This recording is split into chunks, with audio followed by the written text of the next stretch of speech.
Hello everyone, welcome back to YouTube channel study with student. So आज 13 मई 2024 की कुछ current news हम discuss करेंगे, या फिर करंट अफेयर्स बोल लीजिए, एक ही बात। और न्यूज़पेपर आपको पता है एज यूजुअल द हिंदू होगा। तो आइए पहले अपने शुरुआत करते हैं न्यूज़ से। तो पहली न्यूज़ आ रही है भाई नासा से।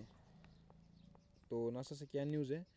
नासा से न्यूज़ ये आई है कि नासा ने ना एक मतलब इनकी एक ऑब्जर्वेशन है। ऑब्जर्वेशन क्या है कि उसका नाम है सोलर डायनेमिक्स ऑब्जर्वेशन, एक यूनिट का नाम है।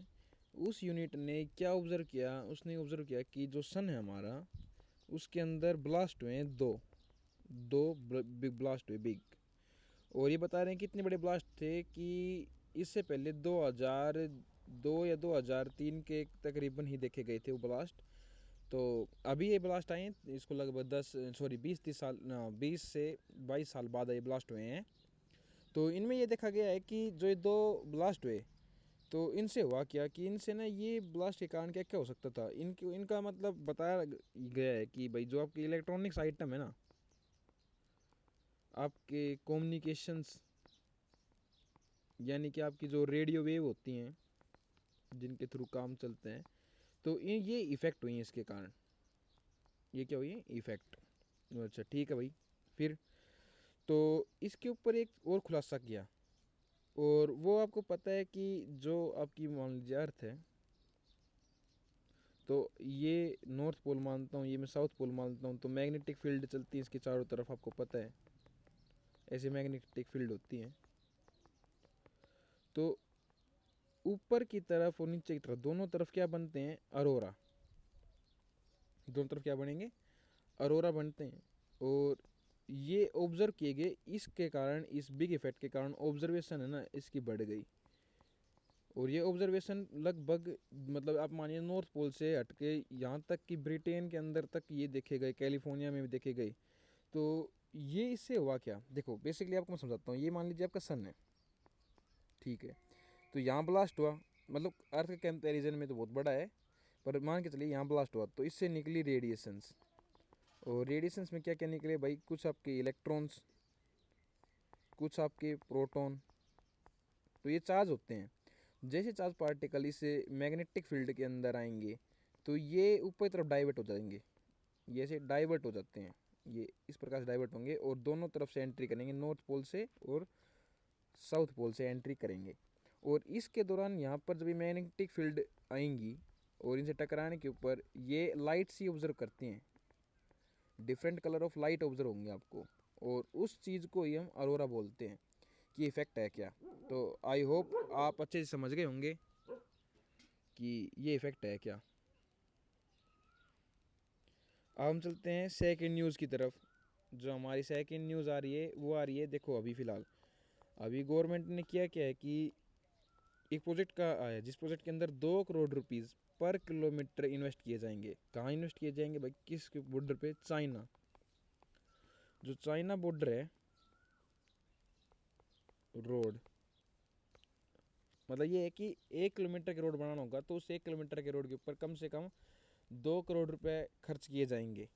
तो ये इनिशिएटिव चला है। तो ये इनिशिएटिव क्यों चला है और इसका मतलब है क्या, ज़रूरी क्या है?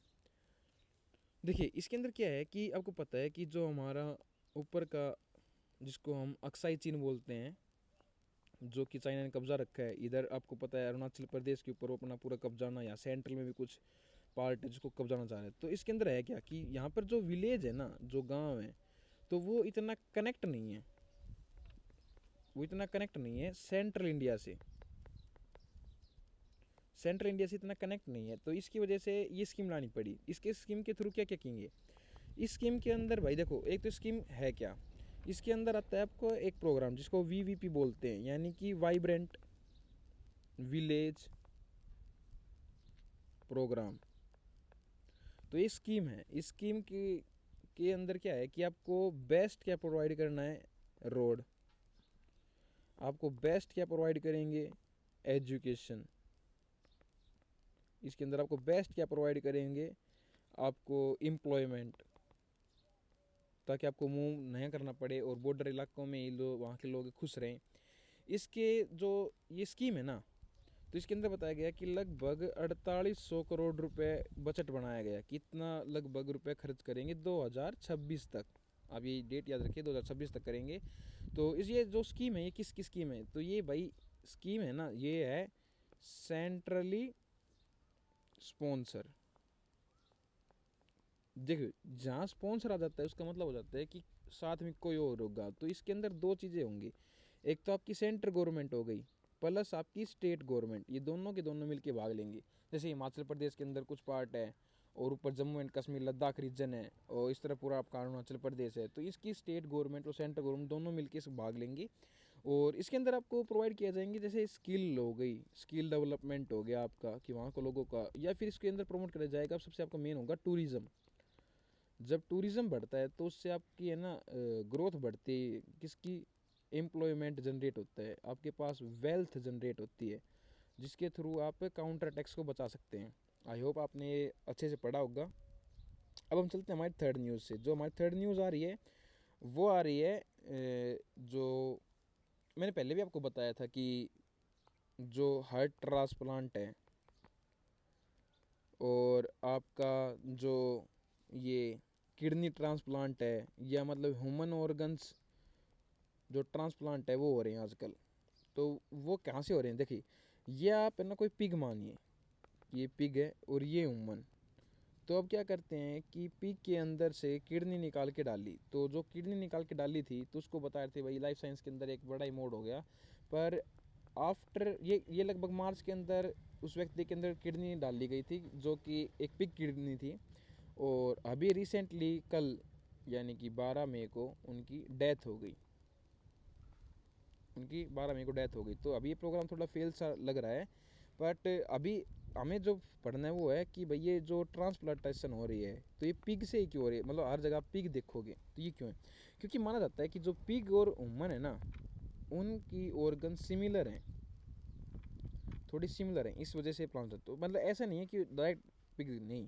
क्या किया जाता है, जो पिग होती है तो पिग के अंदर जीन मॉडिफिकेशन की जाती हैं, कुछ जीन मॉडिफिकेशन कैरी आउट की जाएंगी। इन जीन मॉडिफिकेशन से कुछ जीन साइलेंट किए जाते हैं, और जब ये जीन साइलेंट हो जाते हैं पर्टिकुलर एग के अंदर, तो ये एग वापस पिग के अंदर डाला जाता है, और फिर जो बेबी पिग होती है उसको बड़ा किया जाता है, फिर उससे ऑर्गन निकाला जाता है और वो ऑर्गन ह्यूमन के अंदर डाला जाता है। तो हाल और फिलहाल के अंदर तो जो समझने की बात है वो यही है कि ये लाइफ साइंस के अंदर जो चल रहा है वो है। अब हम चलते हैं हमारी नेक्स्ट न्यूज़ की ओर। जो हमारी नेक्स्ट न्यूज़ आ रही है वो आ रही है जैसे सिक्कल सेल एनीमिया से। तो सिक्कल सेल जो डिजीज़ हैं तो वो हैं क्या, इनके अंदर कुछ नहीं, देखो आपको पता है जैसे आरबीसी आपकी राउंड शेप होती है लगभग, या उसको ओवल शेप बोल देते हैं। तो उसके अंदर क्या होता है कि सिक्कल यानी कि दरांती जो कॉमन भाषा में होती है, तो वो थोड़ी दरांती शेप की हो जाती है, तो उसको बोलते हैं सिक्कल सेल। तो इससे क्या होता है, सरफेस एरिया लेस हो जाता है। इस सरफेस एरिया लेस होने के कारण क्या होता है कि आपके पास प्रॉपर ब्लड के अंदर आरबीसी की काउंट कम होता है, और इससे काउंट कम होता है आपका O2 CO2 कैरिंग कैपेसिटी, ये भी कम हो जाती है। वह ठीक है। तो अभी इसके अंदर हुआ क्या रिसेंटली, मैंने इससे पहले बताया था भाई, इसको SCD यानी कि सिकल सेल डिजीज़ बोलते हैं। तो ये जो है न्यूज़ तो आई थी युगांडा से, मतलब जो युगांडा कंट्री है उसके अंदर इसके पेशेंट्स का जो दर है, सतर है, वो हाई देखा गया।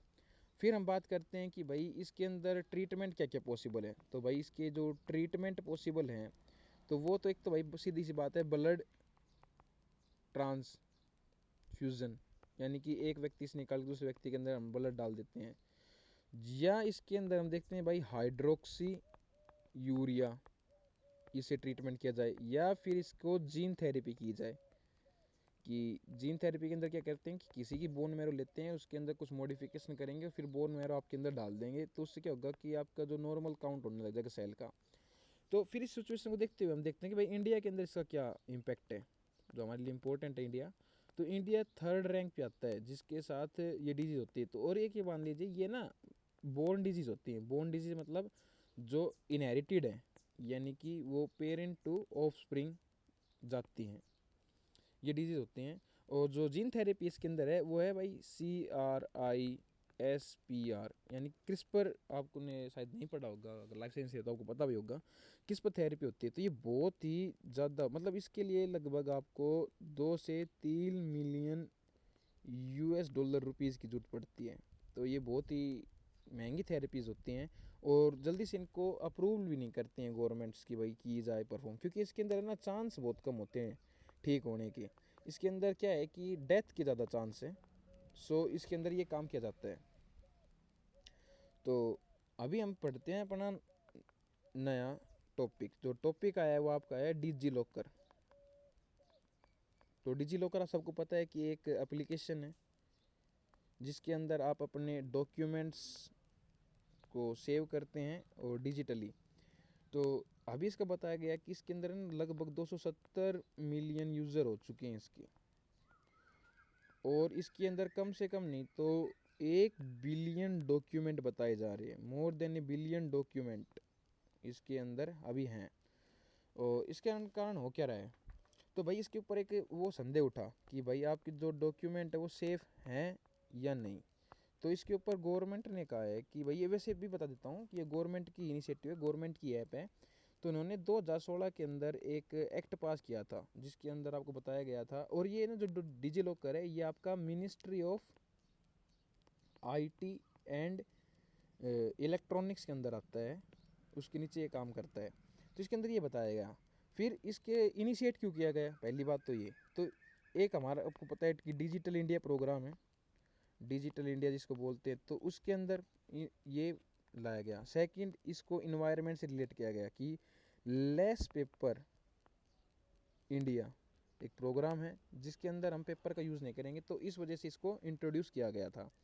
और हाल और फिलहाल के अंदर इसके ऊपर यही रिपोर्ट चल रही है कि आपकी जो डिजी लॉकर है वो अब न्यू फील्ड के अंदर भी आएगा। जैसे कि अभी तक तो डॉक्यूमेंट वगैरह कैरी कर रहा था, बट अब आपको ये प्रोवाइड करेगा एजुकेशन के अंदर भी, यानी कि आने वाले समय के अंदर आपको एजुकेशन के अंदर भी ये कुछ ना कुछ देखने को मिलेगा। और इसके बाद हम चलते हैं हमारी नेक्स्ट न्यूज़ के ऊपर, जो रिलेवेंट न्यूज़ आई है नेक्स्ट हमारी। तो वो न्यूज़ क्या है, तो जो अपनी नेक्स्ट न्यूज़ आ रही है वो आ रही है भाई, इंडिया एंड EFTA। तो इंडिया एंड EFTA क्या है, तो भाई देखो EFTA के अंदर क्या क्या है, इसके अंदर बेसिकली 4 कंट्री हैं। तो ये 4 कंट्री हैं कौन कौन सी, और ये EFTA और इंडिया का रिलेशन है क्या, तो इसके अंदर अभी हमने एक फ्री ट्रेड एग्रीमेंट किया है। और ये बहुत ज़रूरी है पढ़ना, क्योंकि ये एक एग्रीमेंट ऐसा है जिसके बहुत ज़्यादा फ़ायदा होगा। तो ये पहले तो 4 कंट्री है क्या, तो ये 4 कंट्रीज जो हैं ये हैं आइसलैंड, लेसिथीनियन, नॉर्वे और स्विट्ज़रलैंड।